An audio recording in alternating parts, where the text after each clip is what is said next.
Hello friends, welcome to SKG learning academy. आज आहे 12 February 2024. आजच्या दिवसाचे जे काही महत्त्वाचे चालू घडामोडीचे क्वेश्चन्स असणार आहेत ते आपण पाहणार आहोत. त्या अगोदर आपल्या चॅनलवर जर पहिल्यांदा आला असाल चॅनलला सबस्क्राईब करा आणि व्हिडिओला लाईक करायला विसरू नका. अशाच प्रकारचे रोजचे रोज चालू घडामोडीचे सेशन आपण घेऊन येत असतो. चला तर आजच्या सेशनला सुरुवात करूया. आजचा पहिला प्रश्न आहे, कॅटलिना नोवाक या कोणत्या देशाच्या राष्ट्रपती आहेत ज्यांनी नुकत्याच आपल्या पदाचा राजीनामा दिलेला आहे? प्रश्नाचं योग्य उत्तर होईल ऑप्शन क्रमांक सी, हंगरी. हंगरी या देशाचे राष्ट्रपती आहेत कॅटलिन नोवाक आणि यांनी नुकताच आपल्या पदाचा राजीनामा हा दिलेला आहे. तर कॅटलिन नोवाक हंगरीच्या राष्ट्रपती पदाचा राजीनामा यांनी दिलेला आहे. लहान मुलांचे लैंगिक शोषण करणाऱ्या एका आरोपीला माफी देण्याच्या निर्णयाच्या विरोधामुळे त्यांना आपल्या पदाचा राजीनामा हा द्यावा लागलेला आहे. मार्च 2022मध्ये कॅटलिन नोवाक या हंगरी देशाच्या राष्ट्रपती बनल्या होत्या. हंगरी हा युरोपमधील एक देश आहे. याची राजधानी आहे बुडापेस्ट आणि चलन आहे फॉरिट. पुढचा प्रश्न पाहूया. चेन्नई ओपन टेनिस 2024 दुहेरीचा किताब कोणत्या जोडीने जिंकला आहे?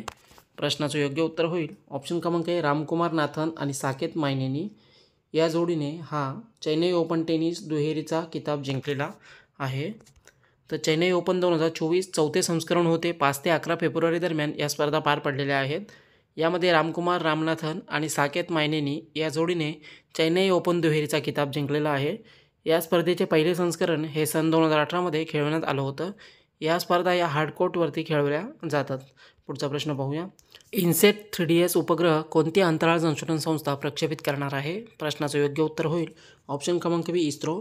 भारतीय अवकाश संशोधन संस्था इस्रो इन्सेट 3DS हा उपग्रह अंतराळामध्ये प्रक्षेपित करणार आहे.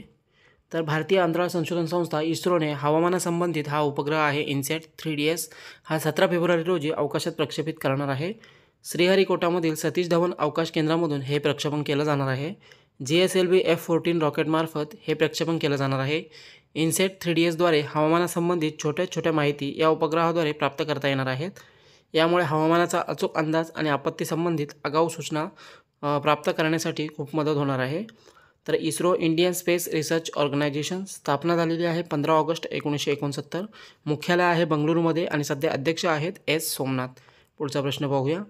2024च्या नेल्सन मंडेला पुरस्काराने कोणाला सन्मानित करण्यात आला आहे? प्रश्नाचं योग्य उत्तर होईल ऑप्शन क्रमांक ए, निम्हान्स. ही एक संस्था आहे आणि या संस्थेला 2024च्या नेल्सन मंडेला पुरस्काराने सन्मानित करण्यात आलेला आहे. तर यावेळेचा 2024चा नेल्सन मंडेला पुरस्कार निम्हान्स नावाच्या एका संस्थेला जाहीर झालेला आहे.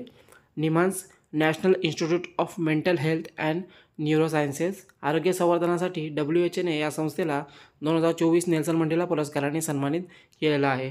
निम्हान्स संस्थेच्या निदेशक आहेत डॉक्टर प्रतिमा मूर्ती. यांना हा पुरस्कार सुपूर्द करण्यात आलेला आहे. नेल्सन मंडेला हा पुरस्कार जो आहे आरोग्य संवर्धनाच्या क्षेत्रामध्ये उत्कृष्ट कामगिरीसाठी दिला जातो. या पुरस्काराची सुरुवात 2019 पासून जागतिक आरोग्य संघटनेकडून करण्यात आलेली आहे. पुढचा प्रश्न पाहूया. अँटी डोपिंग संमेलन कोठे आयोजित करण्यात आले आहे? प्रश्नाचं योग्य उत्तर होईल ऑप्शन क्रमांक ए, नवी दिल्ली.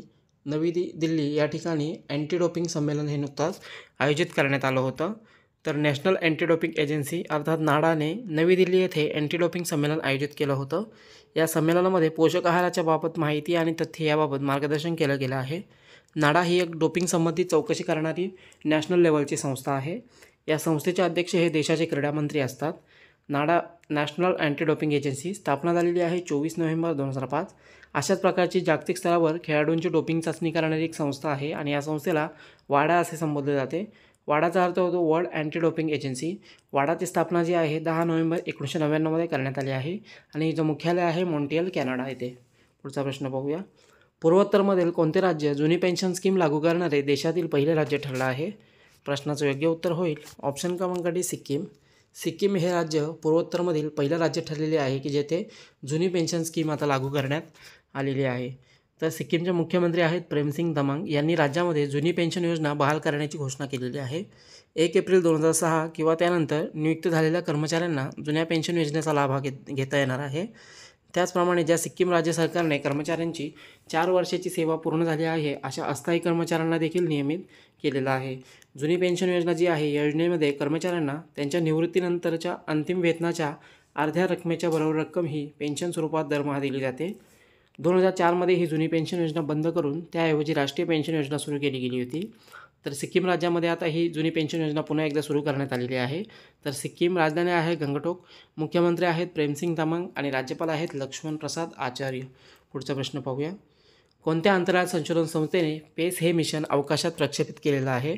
प्रश्नाचं योग्य उत्तर होईल ऑप्शन क्रमांक बी नासा. नासा अमेरिकन अंतराळ संशोधन संस्था आहे आणि या संस्थेने पेस हे मिशन अवकाशामध्ये नुकताच प्रक्षेपित हे केलेलं आहे. तर जगाच्या तापमानवाढीमध्ये पृथ्वीच्या वायुमंडल आणि महासागरांचा अभ्यास करण्यासाठी पेस हे मिशन प्रक्षेपित केलेलं आहे. पेसचा अर्थ होतो प्लेक्टन एरोसॉल क्लाउड ओशन इकोसिस्टीम अर्थात पेस. फ्लोरिडामधील केप कॅनाव्हरल स्पेस फोर्स स्टेशन येथून SpaceX फाल्कन 9 रॉकेटच्या साहाय्याने हे मिशन लॉन्च केलं गेलं आहे. हवामान बदलामध्ये महासागरांची भूमिका समजून घेण्यासाठी हे मिशन उपयोगी ठरणार आहे. तर नासाने सुरू केलेलं आहे national aeronautics and space administration, American अंतराळ संशोधन संस्था. स्थापना झालेली आहे 29 जुलै 1958मध्ये. मुख्यालय आहे वॉशिंग्टन DC आणि प्रशासक आहेत बिल नेल्सन. पुढचा प्रश्न पाहूया. भारत सरकारने कोणासोबत नुकताच $200 मिलियन अमेरिकन डॉलर कर्जासाठी करार केलेला आहे? प्रश्नाचं योग्य उत्तर होईल ऑप्शन क्रमांक बी आशियाई विकास बँक.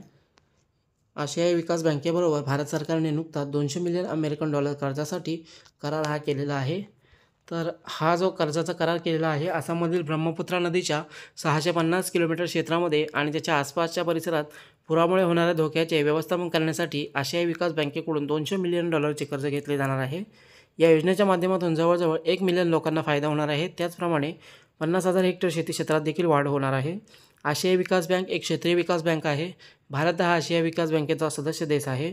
आशियाई विकास बँकेची स्थापना झालेली आहे 19 डिसेंबर 1966. मुख्यालय आहे मनिला, फिलिपिन्समध्ये. सदस्य देश आहेत 68 आणि सध्या अध्यक्ष आहेत मात्सुगुसो असाकावा आणि हे जपानचे आहेत. पुढचा प्रश्न पाहूया. नितीश हे उपकरण कोणत्या राज्यामध्ये लॉन्च करण्यात आलं आहे? प्रश्नाचं योग्य उत्तर होईल ऑप्शन क्रमांक सी बिहार. बिहार या राज्यामध्ये हे डिव्हाइस लॉन्च करण्यात आलेलं आहे नितीश नावाचं. तर नितीशचा फुल फॉर्म होतो novel initiative technological intervention for safety of human leaves. हे जे उपकरण आहे बिहारमधील IIT पटनाने आपत्ती निवारण प्राधिकरणाच्या साहाय्याने विकसित केलेलं आहे.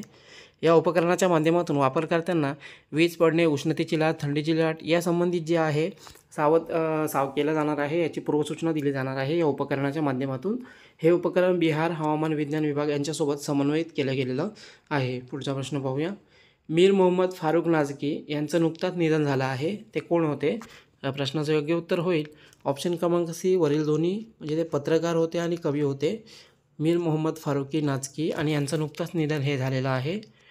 तर मीर मोहम्मद फारुकी पत्रकार आणि कवी होते. जन्म झालेला होता 14 फेब्रुवारी 1940मध्ये. श्रीनगर जम्मू काश्मीर येथे त्यांचा जन्म झाला होता. त्यांनी ऑल इंडिया रेडिओ काश्मीर आणि दूरदर्शनमध्ये बऱ्याच महत्त्वाच्या पदांवर काम केलेलं आहे. 1995मध्ये त्यांना त्यांचे पुस्तक आहे ह्युतन कंजल वानास म्हणजे पळकोम्यागसाठी काश्मीरी साहित्य अकादमी पुरस्काराने देखील सन्मानित करण्यात आलं होतं. पुढचा प्रश्न पाहूया. NPCIचे गैरकार्यकारी अधिकारी कोण बनले आहेत? प्रश्नाचं योग्य उत्तर होईल ऑप्शन क्रमांक ए अजय कुमार चौधरी. NPCIचे गैरकार्यकारी जे अधिकारी आहेत हे बनलेले आहेत अजय कुमार चौधरी.